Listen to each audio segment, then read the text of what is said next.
आखिर भगवान शिव ने माता पार्वती को ऐसा क्या दिखाया जिससे गरीबी और अमीरी का सबसे बड़ा रहस्य खुल गया। एक गरीब इंसान सोने से भरी थैली के पास से निकल गया और एक अमीर उसे उठाकर ले गया। लेकिन कुछ दिनों बाद जो हुआ उसे देखकर माता पार्वती भी हैरान रह गईं। एक बार कैलाश पर्वत पर माता पार्वती गहरी सोच में बैठी थीं। उनके चेहरे पर चिंता साफ दिखाई दे रही थी। तभी वहां भगवान शंकर आए और मुस्कुराकर बोले, देवी, आज आपके मन में कौन सी उलझन चल रही है? माता पार्वती ने धीमे स्वर में कहा, प्रभु, मैं जब पृथ्वी लोक को देखती हूं तो एक बात समझ नहीं पाती। कुछ लोग जन्म से ही धनवान होते हैं, उनके पास सब कुछ होता है, और कुछ लोग दिन रात मेहनत करने के बाद भी गरीब ही रहते हैं। ऐसा भेदभाव क्यों? क्या आपकी नज़र में सब बराबर नहीं? भगवान शिव मुस्कुराए।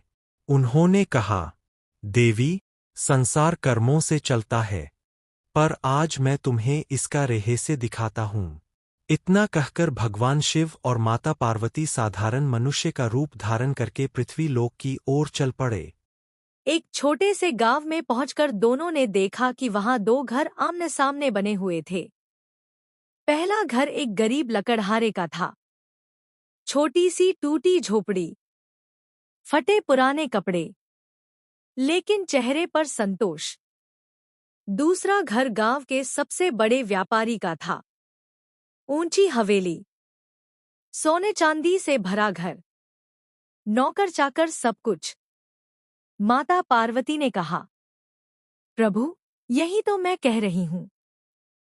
एक के पास कुछ नहीं और दूसरे के पास इतना सब कुछ। भगवान शिव बोले, देवी, धैर्य रखो, आज सब स्पष्ट हो जाएगा। रात होने लगी। भगवान शिव ने अपनी माया से रास्ते में सोने के सिक्कों से भरी एक थैली रख दी। सुबह सबसे पहले वह गरीब लकड़हारा वहां से गुजरा। उस दिन वह सोच रहा था, मैं रोज इसी रास्ते से जाता हूं, आज क्यों न आंखें बंद करके चलूं और भगवान का नाम लूं। वह आंखें बंद करके हर हर महादेव बोलता हुआ निकल गया। सोने की थैली वहीं पड़ी रह गई। थोड़ी देर बाद वही धनवान व्यापारी वहां आया। उसकी नजर थैली पर पड़ी। वह खुशी से चिल्लाया, वाह, आज तो भाग्य खुल गया। उसने तुरंत थैली उठा ली और अपने घर चला गया। माता पार्वती यह देखकर दुखी हो गई। उन्होंने कहा, प्रभु, यह तो अन्याय है। जिस गरीब को इसकी सबसे ज्यादा जरूरत थी, उसे कुछ नहीं मिला और अमीर बन गया। भगवान शिव मुस्कुराए और बोले, देवी, अभी पूरी कथा बाकी है। कुछ दिन बाद वही व्यापारी और अधिक लालची हो गया। उसने गांव वालों से धोखा देना शुरू कर दिया। गरीबों का हक मारने लगा।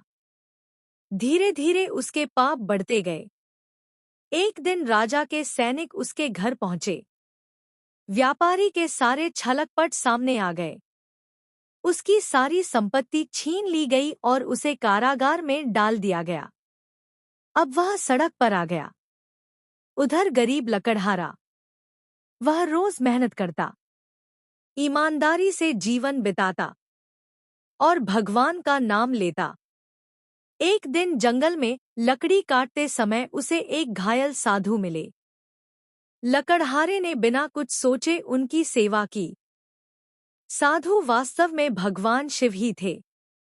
उन्होंने प्रसन्न होकर कहा, वत्स, तुम्हारी मेहनत, संतोष और सेवा भावना ने तुम्हारा भाग्य बदल दिया है। कुछ ही दिनों में उस लकड़हारे को राजा के महल में काम मिला। धीरे धीरे उसकी मेहनत और ईमानदारी से वह पूरे राज्य में सम्मान पाने लगा। गई। अब माता पार्वती सब समझ चुकी थी।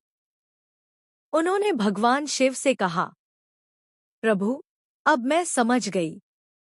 धन और गरीबी केवल भाग्य नहीं, मनुष्य के कर्म सोच और स्वभाव का परिणाम भी है। भगवान शिव बोले, देवी, मैं सबको अवसर देता हूँ, पर जो व्यक्ति संतोष, मेहनत और अच्छे कर्म चुनता है, वही सच्चा सुख पाता है। इसलिए कहा गया है, भगवान देर कर सकते हैं, लेकिन अन्याय कभी नहीं करते। धन